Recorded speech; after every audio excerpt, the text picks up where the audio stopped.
Hi എല്ലാ കൂട്ടുകാർക്കും സനു വ്ളോഗ്സിന്റെ പുതിയൊരു വീഡിയോയിലേക്ക് സ്വാഗതം.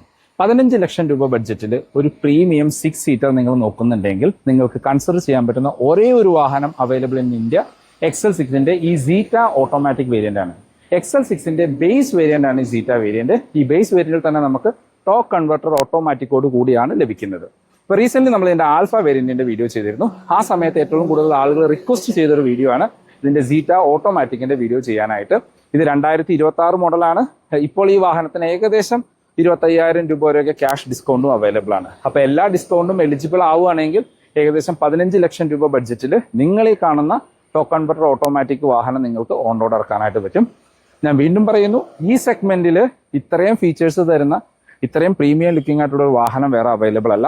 അപ്പോൾ ഈ സീറ്റ വേരിയന്റിൽ എന്തെല്ലാം ഫീച്ചേഴ്സ് ആണ് കൊടുത്തിരിക്കുന്നത്, എത്രയാണ് ഇതിന്റെ അപ്ഡേറ്റഡ് ഓൺ റോഡ് പ്രൈസ് നോക്കുമ്പോൾ നമുക്ക് base variant to top end വരെ ഒരു പ്രൈസ് നോക്കാം. അതുപോലെ തന്നെ വേറൊരു ഇമ്പോർട്ടന്റ് ആയിട്ടുള്ള കാര്യം, നിങ്ങൾ ഓണം സീസണിലേക്ക് വാഹനം നോക്കുന്നുണ്ടെങ്കിൽ പ്രത്യേകിച്ച് XL6 ഒക്കെ ആണെങ്കിൽ ഇപ്പോഴേ ബുക്ക് ചെയ്ത് വെക്കുക. കാരണം ഏകദേശം ഒരു മാസത്തിൽ കൂടുതൽ ബുക്കിംഗ് ഡിലേ ഉണ്ട്. അപ്പോൾ ഇതിപ്പോൾ ഏകദേശം ജൂലൈ ആയിട്ടുണ്ട്. അടുത്ത മാസം അവസാനമൊക്കെ ആകുമ്പോഴത്തേക്കും വാഹനം ലഭിക്കണമെങ്കിൽ നേരത്തെ ബുക്ക് ചെയ്ത് വെക്കുക. 15 ലക്ഷം രൂപ ബഡ്ജറ്റിൽ ഇന്ത്യയിൽ ലഭിക്കുന്ന പ്രീമിയം 6 സീറ്റർ അല്ലെങ്കിൽ 7 സീറ്റർ എന്ന് വിളിക്കാവുന്ന വാഹനമാണ് XL6ന്റെ ഈ സീറ്റ ഓട്ടോമാറ്റിക് വേരിയന്റ്. ഓട്ടോമാറ്റിക്കിന്റെ പ്രൈസാണ് 15 ലക്ഷം രൂപ ബഡ്ജറ്റ്. മാനുവൽ ആണ് എങ്കിൽ ഒരു 13.5 ലക്ഷം രൂപ ബഡ്ജറ്റിലും നിങ്ങൾക്ക് ഓൺ റോഡ് ഇറക്കാനായിട്ട് പറ്റും. നമ്മൾ ആദ്യം പറയാറുള്ള പോലെ തന്നെ എർട്ടിഗയുടെ ടോപ്പ് എൻഡ് ഒക്കെ നോക്കുന്നവർക്ക് അല്ലെങ്കിൽ എർട്ടിഗയുടെ ZX ഒക്കെ നോക്കുന്നവർക്ക് കുറച്ചും കൂടി പ്രീമിയം ലുക്കിംഗ് ഉള്ള പ്രീമിയം ഫീച്ചേഴ്സ് ഉള്ള ഒരു വാഹനം വേണമെങ്കിൽ ഈ വേരിയന്റ് കൺസിഡർ ചെയ്യാം. അല്ലെങ്കിൽ XL6ന്റെ ഈ സീറ്റ വാങ്ങാനായിട്ട് പറ്റും. സീറ്റ എന്ന് കഴിഞ്ഞാൽ ബേസ് വേരിയന്റ് ആണ്. ഈ വേരിയന്റ് തൊട്ട് ഓട്ടോമാറ്റിക് വരുന്നുണ്ട്. ഈ വേരിയന്റിൽ തന്നെ നമുക്ക് CNGയും അവൈലബിൾ ആണ്. അതുപോലെ തന്നെ എക്സ്റ്റീരിയർ നോക്കുകയാണെങ്കിൽ ഈ ഒരു ബേസ് വേരിയന്റും ടോപ്പ് എൻഡ് ആയിട്ട് വരുന്നത് ആൽഫ പ്ലസ് ആണ്. ആ വേരിയന്റ് തമ്മിൽ യാതൊരു മാറ്റവും കൊടുത്തിട്ടില്ല. എക്സാക്ട് സിമിലർ ലുക്കാണ്. അതായത് അകത്തുള്ള ചെറിയ ചെറിയ ഫീച്ചേഴ്സിൽ വരുന്ന മാറ്റമല്ലാണ്ട് എക്സ്റ്റീരിയർ നോക്കിക്കഴിഞ്ഞ് കഴിഞ്ഞാൽ ഏത് വേരിയന്റ് ആണെന്ന് പോലും നമുക്ക് മനസ്സിലാവില്ല. ഇപ്പോൾ ടോപ്പ് എൻഡിലേക്കൊക്കെ പോയി കഴിഞ്ഞാൽ അല്ലെങ്കിൽ ആൽഫ വേരിയന്റ് ഒക്കെ പോയി കഴിഞ്ഞാൽ എക്സ്റ്റീരിയറിൽ വരുന്ന ഒരേ ഒരു ഡിഫറൻസ് എന്ന് പറയാൻ പറ്റുന്നത് 360 ക്യാമറ മാത്രമാണ്. മറ്റെല്ലാ ലുക്കും ഫീച്ചേഴ്സും എക്സാക്ട് സിമിലർ ആയിട്ട് കൊടുത്തിരിക്കുന്നു. അപ്പോൾ ശരിക്കും ഇതിലെ ഒരു പക്ക വെർത്തായിട്ടുള്ള ഒരു വേരിയന്റ് ശരിക്കും ഈ സീറ്റ വേരിയന്റ് തന്നെയാണ്. അതല്ല 360 ഒക്കെ വേണമെങ്കിൽ ആൽഫയിലേക്ക് നോക്കാനായിട്ട് പറ്റും. അതുപോലെ തന്നെ നമ്മളുടെ Brezza, grand Vitara, Ertiga, victorious ഈ വാഹനങ്ങളൊക്കെ നോക്കുന്നവർക്ക് ഒരു 6 സീറ്റർ വേണമെങ്കിൽ തീർച്ചയായിട്ടും കൺസിഡർ ചെയ്യാൻ പറ്റുന്ന ഒരു വാഹനമാണ് നമ്മളുടെ ഈ XL6ന്റെ സീറ്റ വേരിയന്റ്. 15 ലക്ഷം രൂപ ബഡ്ജറ്റിൽ നിങ്ങൾക്ക് വിക്ടോറിയസ് നോക്കുകയാണെങ്കിൽ അതിന്റെ VXI ഓട്ടോമാറ്റിക് കിട്ടണമെങ്കിൽ ഏകദേശം 16 ലക്ഷം രൂപയുടെ അടുത്ത് കൊടുക്കണം. അതിൽ കൂടുതൽ ഫീച്ചേഴ്സ് ഉള്ള ഒരു പ്രീമിയം വാഹനം നിങ്ങൾക്ക്, അതിലും ഒരാൾക്കും കൂടി കൂടുതൽ ട്രാവൽ ചെയ്യാൻ പറ്റുന്ന ഒരു വാഹനം നിങ്ങൾക്ക് 15 ലക്ഷം രൂപ ബഡ്ജറ്റിൽ ലഭിക്കും എന്നുള്ളതാണ് ഈ XL6ന്റെ മെയിൻ ആയിട്ടുള്ള ഒരു അഡ്വാൻറ്റേജ്. ഈ വേരിയന്റിന്റെ എക്സ്റ്റീരിയർ എന്നുള്ള മറ്റ് ലുക്ക് ആൻഡ് ഫീച്ചേഴ്സ് നോക്കുകയാണെങ്കിൽ നമ്മൾ ആദ്യം പറഞ്ഞതുപോലെ ഇത് ബേസ് വേരിയന്റ് ആണ്, പക്ഷെ ടോപ്പ് എൻഡിന്റെ അതേ ലുക്കാണ്.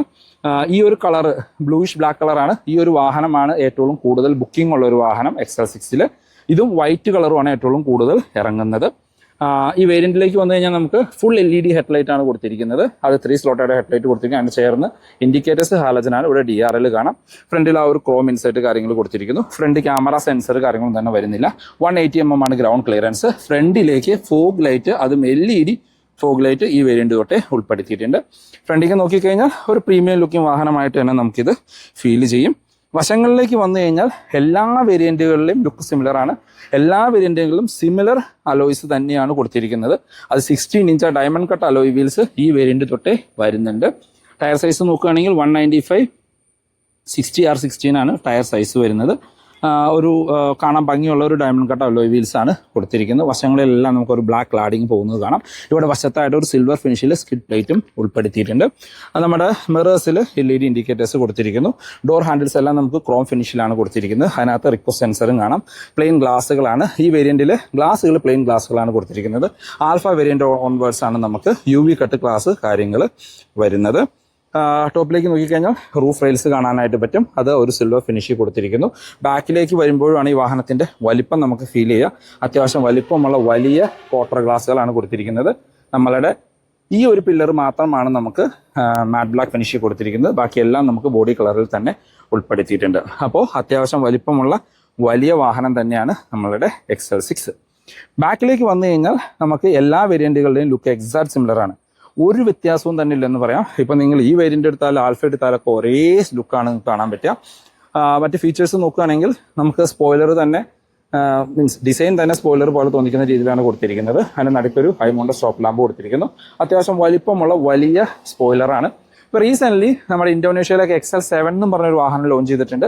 ലുക്കൊക്കെ ഓൾമോസ്റ്റ് സിമിലർ ആണ്. ഫ്രണ്ടിലും ബാക്കിലും ബമ്പറിൽ ചെറിയ മാറ്റം വരുത്തിയിട്ടുണ്ട്. അതുപോലെ തന്നെ സ്പോയിലർ വേറൊരു ഡിസൈനിലുള്ള സ്പോയിലർ വന്നു എന്നുള്ളതാണ് പ്രധാന മാറ്റമായിട്ട് എനിക്ക് തോന്നിയത്. ഈ വേരിയന്റിൽ വാഷർ ആൻഡ് വൈപ്പർ ആൻഡ് ഡീഫോഗറോട് കൂടിയ ബാക്ക് ഗ്ലാസുകളാണ്. ഇവിടെ നമുക്കൊരു ക്രോം ലൈൻ കൊടുത്തിരിക്കുന്നു. സ്മാർട്ട് ഹൈബ്രിഡ് XL6 എന്ന് പറഞ്ഞ ബാഡ്ജിങ് കാണാം. റിവേഴ്സ് ക്യാമറ ഇവിടെയാണ് കൊടുത്തിരിക്കുന്നത്. ബാക്കിൽ നമുക്ക് ഫ്രണ്ടിൽ കണ്ട പോലെ സിൽവർ ഫിനിഷ് സ്കിറ്റ് പ്ലേറ്റ് കാണാം. നമുക്ക് ബൂട്ട് ഒന്ന് ഓപ്പൺ ചെയ്ത് നോക്കാം. ലോക്ക് ഓപ്പണിംഗ് ആണ് ബൂട്ട് കൊടുത്തിരിക്കുന്നത്. ഈ 3 സീറ്റ് നിവർത്തി വെച്ചിരിക്കുകയാണ് എങ്കിൽ 209 ലിറ്ററാണ് ഈ ഒരു ബൂട്ടിന്റെ കപ്പാസിറ്റി കാണിക്കുന്നത്. ഈ സീറ്റ് നമുക്ക് ഈസിലി 50-50 ഇങ്ങനെ ഫോൾഡ് ചെയ്ത് വെക്കാൻ പറ്റുന്ന രീതിയിലാണ് സീറ്റുകൾ കൊടുത്തിരിക്കുന്നത്. നമുക്ക് ഒരു സിംഗിൾ ഫ്ലിപ്പിൽ തന്നെ അത് ഫോൾഡ് ചെയ്യാനായിട്ട് പറ്റും. അത് ഫോൾഡ് ചെയ്ത് വെച്ച് കഴിഞ്ഞാൽ ഫ്ലാറ്റ് ബെഡ് ആയിട്ട് കിട്ടും. ഇപ്പോൾ ആ ഒരു ഹെഡ് റെസ്റ്റ് ഉയർന്ന് നിൽക്കുന്ന ഒരു ഹെഡ് റെസ്റ്റ് അകത്ത് തന്നെ ഫ്ലാറ്റ് ബെഡ് ആയിട്ട് കിട്ടും. നമുക്ക് 700 ലിറ്ററോളമാണ് ബൂട്ട് സ്പേസ് ലഭിക്കുന്നത്. ഈ സെഗ്മെന്റിൽ നിന്നല്ല മറ്റൊരു സെഗ്മെന്റിലെ വാഹനങ്ങളില്ലാത്തതിൽ കൂടുതൽ ബൂട്ട് സ്പേസ് നിങ്ങൾക്ക് ലഭിക്കും. ഇതിന് താഴെ നമുക്ക് അത്യാവശ്യം ബൂട്ട് സ്പേസ് കാര്യങ്ങൾ കാണാം. നമുക്ക് 2 പേർക്കുള്ള ഇൻഡിവിജ്വൽ സീറ്റ് ബെൽറ്റ്സ് കൊടുത്തിരിക്കുന്നു. ബാക്കിൽ ഫിക്സഡ് ഗ്രാബ് ഹാൻഡിലാണ്. ബാക്കിലേക്ക് AC വെൻസ്, അതിൻ്റെ കൺട്രോൾ കാര്യങ്ങൾ കാണാം. നമുക്ക് ഇവിടെ കോർണറിലായിട്ട് ബാക്കിലേക്ക് 2 ടൈപ്പ് C ചാർജിങ് പോർട്ടുകളും കൊടുത്തിട്ടുണ്ട്. 2 വശത്തായിട്ട് നമുക്ക് 2 കപ്പ് ഹോൾഡേഴ്സും കാണാനായിട്ട് പറ്റും. അതായത് തേർഡ് റോ പാസഞ്ചറിൽ ഇരിക്കുന്നവർക്കും അത്യാവശ്യം വേണ്ട എല്ലാ കംഫോർട്ടും ഈ വാഹനത്തിൽ ലഭിക്കുന്നുണ്ട്. അത്യാവശ്യം നല്ല സ്പേഷ്യസ് ആയിട്ടുള്ള തേർഡ് റോ സീറ്റുകൾ തന്നെയാണ്. ശരിക്കും ഈ സീറ്റ് 2 പേർക്കെന്നാണ് പറയണേ, പക്ഷെ 3 പേർക്ക് സുഖമായിട്ടിരുന്ന് യാത്ര ചെയ്യാനായിട്ട് പറ്റും. ഇനിയും നമുക്ക് അകത്തുനിന്നുള്ള മാറ്റങ്ങളൊന്ന് ചെക്ക് ചെയ്യാം. നമ്മൾ ആദ്യം പറഞ്ഞ പോലെ റിക്വ സെൻസർ കാണാം. ഡോർ ഹാൻഡിൽസ് ക്രോം ഫിനിഷിലാണ്. ഇന്റീരിയറിലേക്ക് വന്നു കഴിഞ്ഞാൽ ഫുൾ ബ്ലാക്ക് ഫിനിഷാണ് ഇന്റീരിയർ കൊടുത്തിരിക്കുന്നത്. നമ്മൾ ഡോർ പാഡിലേക്ക് വന്നാലും ഒരു ഫുൾ ബ്ലാക്ക് ഫിനിഷ് കാണാം. ഇവിടെ എല്ലാം ഒരു വുഡ് ട്രീറ്റ്മെന്റ് കൊടുത്തിരിക്കുന്നു. ബ്രഷ്ഡ് സിൽവർ ഫിനിഷ് കാണാം. 4 ഡോർ പവർ വിൻഡോന്റെ കൺട്രോൾ. ഡ്രൈവർ സൈഡിലെ window 1 touch up and down ആണ്. നമുക്ക് ലോക്ക് ആൻഡ് അൺലോക്ക് ഓപ്ഷൻസ് കൊടുത്തിരിക്കുന്നു. താഴേക്ക് വന്ന ബോട്ടിൽ ഹോൾഡർ സ്പീക്കർ ഗ്രില്ല് കാണാം. ഡ്രൈവർ സീറ്റ് നമുക്കൊരു സെമി ലെതറിഡ് സീറ്റുകൾ ഈ വേരിയന്റോട്ട് കൊടുത്തിട്ടുണ്ട്. വശങ്ങളിലെല്ലാം ഒരു ലെതറിഡ് ഫിനിഷും നടുക്കൊരു ഫാബ്രിക് ഫിനിഷും കൊടുത്തിരിക്കുന്നു. അതൊരു ബ്ലാക്ക് ഫിനിഷിലാണ് വരുന്നത്. മാനുവലി ഹൈറ്റ് അഡ്ജസ്റ്റ് ചെയ്യാനുള്ള ഓപ്ഷൻ കൊടുത്തിട്ടുണ്ട്. ഡെഡിക്കേറ്റഡ് ഡെഡ് പെഡൽ കാണാം. നമുക്കിവിടെ റിയർ AC ആക്ടിവേഷൻ കൊടുത്തിരിക്കുന്നു.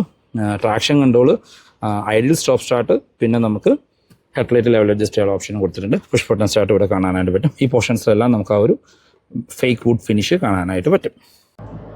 XL6 സീറ്റയുടെ ഇൻറ്റീരിയറിലേക്ക് വന്നു കഴിഞ്ഞാൽ സീറ്റ ആൻഡ് ആൽഫ ഇൻറ്റീരിയറിലെ ലേഔട്ട് കാര്യങ്ങൾ എക്സാക്ട് സിമിലർ ആയിട്ട് കൊടുത്തിരിക്കുന്നു. പ്രത്യേകിച്ച് മാറ്റങ്ങളൊന്നും തന്നെ ഇല്ല. ഈവൻ ഇൻറ്റീരിയറിലെ ഈ ഒരു കളർ ടോണും കാര്യങ്ങളാണെങ്കിലും എക്സാക്ട് സിമിലർ ആയിട്ട് കൊടുത്തിരിക്കുന്നു. ആകെ വരുന്നൊരു ഡിഫറൻസ് നമുക്ക് ഈ കൊടുത്തിരിക്കുന്ന music system Smart Play Pro അല്ല, സ്മാർട്ട് പ്ലേ മ്യൂസിക് സിസ്റ്റമാണ്. ആൽഫ വേരിയന്റിലാണ് സ്മാർട്ട് പ്ലേ പ്രോ വരുന്നത്. അതായത് ഇതിനകത്ത് ആൻഡ്രോയിഡ് ഔട്ട് ആപ്പിൾ കാർപ്ലേ വയർഡായിട്ട് കണക്ട് ചെയ്യാനും വയർലെസിൻ്റെ ഓപ്ഷൻ വരുന്നില്ല. പിന്നെ എടുത്തു പറയേണ്ട കാര്യം ഈ ഒരു സീറ്റിംഗ് പൊസിഷനാണ്. ഈ സീറ്റെല്ലാം ഹൈറ്റ് അഡ്ജസ്റ്റ് ചെയ്തിരിക്കുകയാണെങ്കിൽ നമുക്ക് ഉയർന്ന അടിപൊളി ഒരു സീറ്റിംഗ് പൊസിഷൻ കിട്ടും.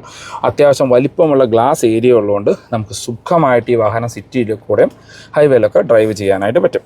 ഇനി ഇതിലെ ഫീച്ചേഴ്സ് നോക്കുകയാണെങ്കിൽ നമുക്ക് ലെതർ റാപ്ഡായിട്ടുള്ള സ്റ്റിയറിംഗ് വീലൊന്നും വരുന്നത് നോർമൽ സ്റ്റിയറിംഗ് വീലാണ്. പക്ഷേ അതിനകത്ത് എല്ലാ കൺട്രോൾസും കൊടുത്തിട്ടുണ്ട്. മ്യൂസിക് ആൻഡ് ഫോൺ കൺട്രോൾസ് കൊടുത്തിരിക്കുന്നു. ക്രൂസ് കൺട്രോളും ഈ വേരിയൻറ്റിൽ ഉൾപ്പെടുത്തിയിട്ടുണ്ട്. സ്റ്റിയറിംഗ് വീല് നമുക്ക് ടിൽറ്റ് ആൻഡ് ടെലസ്കോപ്പിക് ഓപ്ഷനോട് കൂടിയ സ്റ്റിയറിംഗ് വീലാണ് ഈ ഒരു വേരിയൻറ്റിൽ കൊടുത്തിരിക്കുന്നത്. അതായത് ബേസ് വേരിയൻറ്റിൽ കൊടുത്തിരിക്കുന്നത്. അതിൽ ഇത് ഓട്ടോമാറ്റിക് ആയതുകൊണ്ട് പാഡിൽ ഷിഫ്റ്റേഴ്സ് കാണാം. നമുക്ക് ഇടതുവശത്ത് വൈപ്പറിൻ്റെ കൺട്രോൾസും വലതുവശത്ത് ഹെഡ്ലൈറ്റിൻ്റെ കൺട്രോൾസും കാണാം. ഓട്ടോ ഹെഡ്ലൈറ്റിൻ്റെ ഓപ്ഷൻ ഇതിനകത്ത് ഉൾപ്പെടുത്തിയിട്ടുണ്ട്. ഇൻസ്ട്രുമെൻറ്റ് ക്ലസ്റ്ററിലേക്ക് വന്നു കഴിഞ്ഞാൽ നമുക്ക് എല്ലാ വേരിയൻറ്റുകളും സിമിലർ ക്ലസ്റ്റർ യൂണിറ്റാണ്. സ്പീഡോമീറ്ററും ആപ്രിമീറ്ററും അനലോഗായിട്ട് കൊടുത്തിരിക്കുന്ന അടുത്തൊരു ഇൻഫർമേഷൻ ഡിസ്പ്ലേ. അതിനകത്ത് അത്യാവശ്യം വേണ്ട എല്ലാ ഇൻഫർമേഷൻസും അറിയാനായിട്ട് പറ്റും. അതിലൊന്നും പ്രത്യേകിച്ച് യാതൊരു മാറ്റവും ഉൾപ്പെടുത്തിയിട്ടില്ല. സെൻറ്ററിലേക്ക് വന്നാൽ നമ്മൾ ആദ്യം പറഞ്ഞ പോലെ സ്മാർട്ട് പ്ലേ മ്യൂസിക് സിസ്റ്റമാണ്. 4 സ്പീക്കറും 2 ടൂട്ടറുമാണ് അതിനകത്ത് കൊടുത്തിരിക്കുന്നത്. അത്യാവശ്യം നല്ല മ്യൂസിക് ക്ലാരിറ്റിയുള്ള സിസ്റ്റമാണ്. ശരിക്കും സ്മാർട്ട് പ്ലേ പ്രോനേക്കാളും കുറച്ചും കൂടി മ്യൂസിക് ക്ലാരിറ്റി നമുക്ക് ഈ സ്മാർട്ട് പ്ലേ മ്യൂസിക് സിസ്റ്റത്തിലാണ് ലഭിക്കുക. അതിനകത്ത് ആൻഡ്രോയിഡ് ഔട്ട് ആപ്പിൾ കാർപ്ലേ വയർഡായിട്ട് കണക്ട് ചെയ്യണം. ഡീസൻറ്റ് ക്ലാരിറ്റിയുള്ള റിവേഴ്സ് ക്യാമറയും കൊടുത്തിട്ടുണ്ട്. അഡാപ്റ്റീവ് ഗൈഡ് ലൈൻസ് അല്ല, ഫിക്സഡ് ഗൈഡ് ലൈൻസ് കാര്യങ്ങളാണ് കൊടുത്തിരിക്കുന്നത്. അത് ആ ഒരു ഫുൾ സ്ക്രീനിൽ തന്നെ നമുക്ക് കാണാനായിട്ട് പറ്റുന്നുണ്ട്. നമ്മൾ ആൻഡ്രോയിഡ് ഓട്ടോ കണക്ട് ചെയ്ത് കഴിഞ്ഞാൽ നമുക്ക് അത്യാവശ്യം വയർലെസ് പോലെയൊക്കെ തന്നെ യൂസ് ചെയ്യാനായിട്ട് പറ്റും. ഒരു വയർഡ് കണക്ട് ചെയ്യണം എന്നുള്ളത് മാത്രമാണ് ഒരു ഡിഫറൻസ്. താഴേക്ക് വന്നു കഴിഞ്ഞാൽ ഹസാർഡ് ലൈറ്റ് കൊടുത്തിരിക്കുന്നു. ഓട്ടോമാറ്റിക് ക്ലൈമറ്റ് കൺട്രോളാണ് കൊടുത്തിരിക്കുന്നത്. അത് കൺട്രോൾ ചെയ്യാനായിട്ട് ആ ഒരു ഇപ്പോഴത്തെ വാഹനങ്ങളെല്ലാം ഇങ്ങനെ ടച്ച് ചെയ്യുമ്പോൾ ഇത് നമുക്ക് ആ ഒരു നോബ് എന്നുള്ള രീതിയിൽ തന്നെ കൊടുത്തിരിക്കുന്നത്. പഴയ സ്വിഫ്റ്റിലൊക്കെ കാണുന്ന ഒരു സിസ്റ്റമാണത്. താഴേക്ക് വന്നു കഴിഞ്ഞാൽ നമുക്കിവിടെ 12 വോൾട്ടിൻ്റെ ചാർജിങ് പോർട്ട്, ഇവിടെ ഒരു USB കണക്ട് ചെയ്യാനുള്ള ഓപ്ഷൻ കൊടുത്തിരിക്കുന്നു. ഇവിടെ എല്ലാം സ്റ്റോറേജ് സ്പേസ് ആണ്. ഇതാണ് കീ വരുന്നത്. നമ്മുടെ 6 സ്പീഡ് ഗിയർ ലിവർ കാണാം. അത് ആ ഒരു പ്രീമിയം ടച്ചോടുകൂടി തന്നെ കൊടുത്തിട്ടുണ്ട്. ലെതർ റാപ്ഡൊക്കെ വരുന്നുണ്ട്. ഹാൻഡ് ബ്രേക്ക് വരുന്നു. Centre armrest. നല്ല കംഫർട്ടായിട്ട് ഇരിക്കാൻ പറ്റുന്ന സീറ്റുകളാണ്. സീറ്റ് ബെൽറ്റ് ഹൈറ്റ് അഡ്ജസ്റ്റ് ചെയ്യാനുള്ള ഓപ്ഷൻ ഇതിനകത്ത് വരുന്നുണ്ട്. സ്പ്രിംഗ് ആയിട്ടുള്ള grab handle, quarter reversal, sun visors with മിററാണ്. മാനുവൽ ഡിമ്മിങ്ങുള്ള IR VMs കാണാം. സൺഗ്ലാസ് ഹോൾഡർ ഇതിനകത്ത് ഉൾപ്പെടുത്തിയിട്ടുണ്ട്. റീഡിംഗ് ലൈറ്റുകൾ ഹാലജനായിട്ട് കൊടുത്തിരിക്കുന്നു. ഡ്രൈവർ സൈഡിൽ സൺവൈസസ് വിത്ത് ടിക്കറ്റ് ഹോൾഡറാണ്. വേറെ സൺറൂഫ് കാര്യങ്ങളൊന്നും തന്നെ ഇതിനകത്ത് ഉൾപ്പെടുത്തിയിട്ടില്ല. ഗ്ലോ ബോക്സ് നോക്കുകയാണെങ്കിൽ ഡീസൻറ്റ് സൈസ് ആയിട്ട് ഗ്ലോ ബോക്സും കാണാനായിട്ട് പറ്റും. അങ്ങനെ അത്യാവശ്യം വേണ്ടതെന്നല്ല, ഈ സെഗ്മെൻറ്റിൽ മറ്റു വാഹനങ്ങളിൽ ലഭിക്കാത്ത അത്രയും ഫീച്ചേഴ്സ് ഇതിനകത്ത് ലഭിക്കുന്നുണ്ട്. ഇനി വേണമെങ്കിൽ നിങ്ങൾക്ക് ഇത് മാറ്റി ഒരു ആൻഡ്രോയിഡ് സ്ക്രീൻ വയ്ക്കുകയാണെങ്കിൽ വേറെ ലെവൽ ലുക്കിലേക്ക് മാറ്റാനായിട്ട് പറ്റും. ബാക്ക് യാത്രക്കാരെ കംഫർട്ട് നോക്കുകയാണെങ്കിൽ അത്യാവശ്യം വൈഡായിട്ട് തുറക്കുന്ന ബാക്ക് ഡോറുകളാണ്. XL6 എടുക്കുന്നവർ ശരിക്കും ഈ ഒരു സീറ്റിലിരുന്ന് യാത്ര ചെയ്യണമെന്നാണ് ഞാൻ സജസ്റ്റ് ചെയ്യുന്നത്. നല്ല അടിപൊളി കംഫർട്ടായിരുന്ന് യാത്ര ചെയ്യാൻ പറ്റും. 2 പേർക്കുള്ള ക്യാപ്റ്റൻ സീറ്റുകളാണ്. ആ 2 പാസഞ്ചേഴ്സിനും ആംറസ്റ്റ് ഉൾപ്പെടെയുള്ള ഫീച്ചേഴ്സ് കൊടുത്തിരിക്കുന്നു. ഒരു രക്ഷയില്ലാത്ത സെക്കൻഡ് റോ സീറ്റാണ്. വളരെ കംഫർട്ടായിട്ടിരുന്ന് യാത്ര ചെയ്യാനായിട്ട് പറ്റും. ഇപ്പോൾ ഡോർ പാഡിലേക്കൊക്കെ വന്നു കഴിഞ്ഞാൽ നമുക്ക് ഫുൾ ബ്ലാക്ക് ഫിനിഷിലാണ്. ഇവിടെ ചെറിയൊരു ലെതറിറ്റ് ഫിനിഷ് കാര്യങ്ങൾ കൊടുത്തിരിക്കുന്നു. സ്പീക്കർ കീഴിൽ കാണാം. ബാക്കിലേക്ക് നമുക്ക് AC വെൻസ് ഉൾപ്പെടുത്തിയിട്ടുണ്ട്. താഴെ 2 ടൈപ്പ് C ചാർജിങ് പോർട്ടുകൾ കാണാം. 3rd റോ പാസഞ്ചേഴ്സിന് ഇവിടെയായിട്ട് നമുക്ക് ചാർജിങ് പോർട്ടുകളും ഉൾപ്പെടുത്തിയിട്ടുണ്ട്. അപ്പോൾ ഈ സെക്കൻഡ് റോ സീറ്റിലേക്ക് ഉള്ള പാസഞ്ചേഴ്സിന് എക്സ്ട്രാ കംഫർട്ടബിൾ ആയിട്ടുള്ള സീറ്റ് എന്ന് പറയാം. ഇപ്പം നമ്മൾ ഫ്രണ്ട് സീറ്റ് എൻ്റെ ഹെഡിനാണ് അഡ്ജസ്റ്റ് ചെയ്തിരിക്കുന്നത്. കയറി ഇരുന്ന് കഴിഞ്ഞാൽ കാലെല്ലാം അകത്ത് കയറ്റി വെച്ചുകൊണ്ട് സുഖമായിട്ട് കംഫർട്ടായിട്ട് ഇരിക്കാനായിട്ട് പറ്റും. XL6 സേഫ്റ്റിയിലേക്ക് വന്നു കഴിഞ്ഞാൽ സേഫ്റ്റി റേറ്റിംഗ് കാര്യങ്ങളൊന്നും നമുക്ക് അവൈലബിൾ അല്ല. പക്ഷേ ഈ ഒരു പ്ലാറ്റ്ഫോം ഗ്ലോബൽ NCAPൽ 3 സ്റ്റാർ റേറ്റിംഗ് കിട്ടിയ ഒരു പ്ലാറ്റ്ഫോമാണ്. പിന്നെ ബേസിക് സേഫ്റ്റി ഫീച്ചേഴ്സ് ആയിട്ടുള്ള 6 എയർ ബാഗ് സ്റ്റാൻഡേർഡാണ്. ABS, CBD, traction control, hill hold പോലെയുള്ള എല്ലാ സേഫ്റ്റി ഫീച്ചേഴ്സും ഇതിനകത്തും ഉൾപ്പെടുത്തിയിട്ടുണ്ട്. എഞ്ചിൻ ആൻഡ് ഗിയർ ബോക്സിലേക്ക് വന്നാൽ നമ്മുടെ ട്രൈഡ് ആൻഡ് ടെസ്റ്റഡ് ആയിട്ടുള്ള 1.5 ലിറ്റർ K സീരീസ് പെട്രോൾ എഞ്ചിനാണ് കൊടുത്തിരിക്കുന്നത്. 4 സിലിണ്ടറാണ്. 102 HP പവറും 140 Nm അടുത്ത് ടോർക്കുമാണ് ഉൽപ്പാദിപ്പിക്കുന്നത്. വിത്ത് 5 സ്പീഡ് മാനുവൽ അല്ലെങ്കിൽ 6 സ്പീഡ് ടോക്ക് കൺവെർട്ടർ ഓട്ടോമാറ്റിക് ആയിട്ടാണ് പെയർ ചെയ്തിരിക്കുന്നത്. മൈലേജ് കമ്പനി 21.6 ഒക്കെ പറയുന്നുണ്ട്. റിയൽ ലൈഫിലൊരു 14-നും 16-നും ഇടയ്ക്ക് നമുക്ക് എക്സ്പെക്ട് ചെയ്യാം. ലോങ് ഒക്കെ പോവുകയാണെങ്കിൽ 16-17 വരെയൊക്കെ ഈ എഞ്ചിൻ നമുക്ക് മൈലേജ് തരും. XL6 ഓൺ റോഡ് പ്രൈസിലേക്ക് വന്നാൽ, പ്രൈസിലേക്ക് പോകുന്നതിന് മുമ്പ് ഈ ചാനൽ നിങ്ങൾ ആദ്യമായിട്ടാണ് കാണുന്നത്, ഈ വീഡിയോ നിങ്ങൾക്ക് എവിടെയെങ്കിലും യൂസ്ഫുൾ ആയി തോന്നിക്കഴിഞ്ഞാൽ നമ്മുടെ ചാനൽ സബ്സ്ക്രൈബ് ചെയ്യുക. റെഗുലർ വ്യൂസാണ് വീഡിയോ ഇഷ്ടപ്പെട്ട വീഡിയോ ലൈക്ക് ചെയ്യാനും കമൻറ്റ് രേഖപ്പെടുത്താനും മറക്കരുത്. ഇപ്പോൾ XL6 മൊത്തം 50,000 രൂപ ഒരു ഓഫർ അവൈലബിൾ ആണ്. അതിനകത്ത് കൺസ്യൂമർ ഓഫറായിട്ട് 30,000 രൂപ, സ്ട്രേറ്റ് അവേ ക്യാഷ് ഡിസ്കൗണ്ട് 30,000 രൂപ ലഭിക്കുന്നുണ്ട്. എക്സ്ചേഞ്ച് ബോണസായിട്ട് 20,000 രൂപ. അങ്ങനെ മൊത്തം 50,000 രൂപ വരെ ഓഫർ നിങ്ങൾക്ക് XL6 ലഭിക്കും. നമ്മൾ ഈ പറയുന്ന പ്രൈസുകളെല്ലാം ജസ്റ്റ് ക്യാഷ് ഡിസ്കൗണ്ട് മാത്രം കുറച്ചിട്ടുള്ളതാണ്.